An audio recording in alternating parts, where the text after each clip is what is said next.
Hi there. It's 2026. I'm Trisha Broderick and I'm going live already. Although it's January 9th, it feels like an entire year in these 9 days already. So, hence my You Are Enough shirt to just kind of have as a little message to myself as well as to many others as this year is kicking off to with lots and lots already in the year. So, I have an announcement. I'm not sure many will care about this in any kind of way. Although I already got comments and things like that, but I thought I'm transparent. I like sharing different things, and it also helps me reflect in these decisions and look at it from different perspectives as I'm doing it as well. So, my name is Trish Broderick. I'm with Ignite Insight and Innovation, and I am no longer a Scrum Alliance certified Scrum trainer. So let's talk about why. Well, actually, before we even talk about why, let's talk about the history a little bit. So I've been involved in the Agile community. Um, I mean, well, pre even getting involved in the Agile community, I started using extreme programming in 1999. Started faking Scrum in 2005. I was very good at faking Scrum in 2005. But I started getting involved in the Agile Alliance community around 2007. And I've been very involved in that community from the get go. But I did not get involved in the Scrum Alliance community till around 2015 when I joined the Agile for All team. And a lot of the members of the Agile for All team were certified Scrum trainers, and it was just never a priority to me. It was not a big deal for me. But at one point, one of my colleagues was like, "You're probably the one with the most actual experience and things like you should do this." And so I was lucky. I honestly already had the training requirements. I had a lot of the stuff. I was able to qualify to be a certified Scrum trainer in a very short period of time. In fact, I think one of the TAC comments when I was in the review process of it, I think one of the first questions I got was something along the lines of why finally now? Because although it was 2016, I had been around in the community for quite some time. I was about to be the chair and the overall chair for Agile 2017. So it was kind of as the question posed, why finally now be a CST? And my initial answer, I think, or hopefully my answer at that time was along the lines of, it was a way to help my team at Agile for All because we had too many things, and it was a way to do coverage. And at the end of the day, I wanted to help people, and I do have a lot of experience with Scrum and what that looked like and what that meant. And so I got my certification in I think it was 2016, like the summer of 2016 in Germany. I had to fly over to a Scrum gathering over there to do it. And then for many years, I gave different trainings. But I will say that I never did a ton of publics. I was not very much in that lane. I did a number of different things for people as we worked together as a coalition in Agile for All and stuff, but I wasn't listing a ton. I wasn't doing what a lot of some of the CSTs were doing in terms of training, twice a week, sometimes flying all over the places. I really kind of did it in a sense of helping out where we had extra need or when my clients needed something. And I did love teaching about Scrum because there were so many people that, like me, was faking Scrum and what that meant and what that was. And so it was a great opportunity to do that training in different ways. But I was never big on, or I never had a lot in the public sector of it with that. So over the years, we've watched different things happen, especially post-COVID with demand of public trainings, demand of different things. And so I've watched that kind of struggle, and I've watched a lot of really amazing, talented people struggle in different ways. And so I was kind of watching that happen in that domain. And because I was never big on the public, it just wasn't part of my business model at Ignite or along those lines. So I wasn't super worried about it and things along those lines. But I kept watching just some toxic level frustrations happening, just different approaches that were causing other issues to happen. And it's just challenging out there. It's challenging for everybody in different ways in the economy. And so I kind of started maybe a year or two ago, kind of going, is the cost of the renewal worth it for me? Does this make sense? Does this not make sense? Because again, I really love and still do a lot of the other people in the community. And I did meet some people in the Scrum Alliance community that don't go to the other communities, whether it's Agile Alliance, Kanban, it's just different conferences in general. And so I very much enjoyed the community, but I did start questioning even a few years ago, is the cost worth it? Is it not worth it? What can we, does it make sense for me? And for a couple of years, it kept making sense, even though it kept getting each year kept getting a little bit more. And but it still made sense because for me, it was kind of like I always approached my business from a full package perspective. I have some clients that want me to teach about Kanban, so I do that. I have some clients that want me to teach about Scrum. I have some clients that just focus in on leadership, and I teach in that. I have some clients that want me to facilitate a meeting, so I do these different elements with it. And where Scrum Alliance always came into play for me was this very focused on Scrum and like really helping people understand that framework and what that meant. And it made sense. Like it fit my quote unquote portfolio.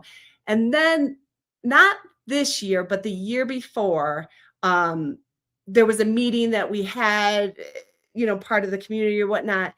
And Scrum Alliance is adjusting. They're changing their mission a little bit. They're changing some of their marketing. They're changing different things.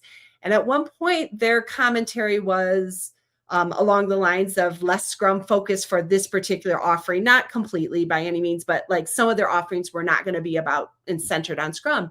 And I asked a question, something to the lines of, well, how do I explain when I would do this certification versus this certification with this organization versus this organization? And at the time, an employee of Scrum Alliance looked at me and said, well, that's your problem. And it looks like you're going to have to make a choice. And I pretty much at that moment, over a year ago, started going, okay, if I've got to make a choice, what is that choice going to be? Who values me? Who is doing and living the principles that I believe in as leaders? Who's supporting a community? Who's kind of going out there and doing these things? And going back and forth. And I spent some time evaluating. I spent some time really not just looking at the cost, but the full package of what that meant and how I could provide value to my customers and my clients and my partnerships. And I ended up kind of realizing that I wasn't always in alignment. There were things that Scrum Alliance would make choices on, and I wasn't always in agreement with. Now, let me be clear. Some of those choices, if I was in their position, I might make the very same choice. Like it's not even judging that necessarily of the choice, but that I wasn't in alignment with.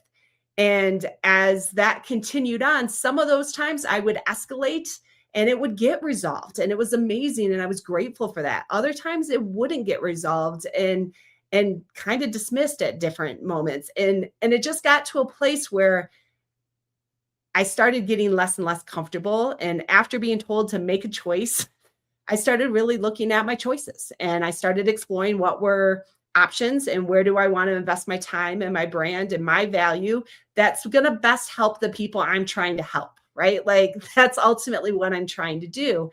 And when I started really exploring that and making that decision was honestly December of last year. And I gave myself this year, we're in January of 2026. So in December of 2024, I made the decision that I was going to spend that next year preparing and considering and looking at it. And over the course of 2025, it became clear to me that it just didn't make sense. I wasn't doing public classes. I wasn't in alignment with some of the choices that the leadership has decided to make. As much as I love the community and I will still be going, I'm going to hopefully be going to Scrum Gathering in Belgium in October. It's not a matter of not supporting in general, but it just became a place where the value wasn't there for me anymore with that. And I can still provide value to the people I'm trying to help in other manners. In the portfolio that I'm looking at. And so I made that choice. I made that decision to not renew my CST. It was interesting. I thought it would bother me more, but honestly, I don't think I ever really had it as part of my identity. I was even looking for all the places I've written CST, and I realized I had it listed in LinkedIn and like one other, a couple workbooks, but in general, I don't use that credential a lot. And so I think I've always been about the community more than any title or cert or anything along those lines. And so it's been kind of an easier transition than I thought. Now, keep in mind, it's January. I might, I might change my mind on that, but I'm finding that I'm still able to provide the value even without that ability. And again, even though it's only been a couple weeks since it's official, or not even 9 days since it's officially expired, I started making those adjustments all throughout 2025 to test it out, to experiment with it, to see with those things. And there are still so many incredible, wonderful CSTs that I know that if I do need a CST, I have an amazing network of people that will help me out and do what I and whatever I need with those areas. So I'm grateful for that. Like I'm grateful for those areas, but it just wasn't a cost that I needed. And also there were people coming to me asking if they should be a CST, and I couldn't recommend it given the market, given the situation, given all those things. And I'm not going to get into the T issues of where I don't align, because that's a specific personal thing to me, and there's always two sides to everything in different areas. But I want to invest my time in 2026 with organizations and in situations that I feel like are going to best help the people I'm trying to help. And this was a choice for me, and where I wanted to spend that time. And I'm grateful to have as many communities as I do that can support my clients and my partners in different ways. So I am no longer a CST, and I'm okay with that. I'm excited for what continues to lay ahead. I'm excited for different things, um, and we'll see what happens next. So I can't really open it up for questions. There isn't really questions, and I'm not even sure anybody will care about this whatsoever. But again, I wanted to be transparent and wanted to highlight. I'm not even sure some people may not even realize it was the CST or what even that is, and does it even matter? But it was something that I've spent the last not quite 10 years. So that's why I'm not doing the emeritus or whatever however you pronounce that status, because I did not hit 10 years. So technically I would have had to go through June of this year to be at 10 years. So I wasn't valued in hitting that mark. So I am not going to, I didn't have that option. So my CST just lapses is what I was. Oh, I wasn't even told that it just lapses. I was told kind of had the option of retirement full blown or this emeritus status, but I didn't hit the 10-year qualifier mark. I missed it by like 6 months, I think, or so. So mine just lapsed, and I'll just say former CST if it ever comes up, and I'm okay with that. So I hope I'm wishing everybody a happy new year. Peace and grace during this year. You are enough in this year as we go forward with things. And I look forward to what's going to lay ahead. Thanks.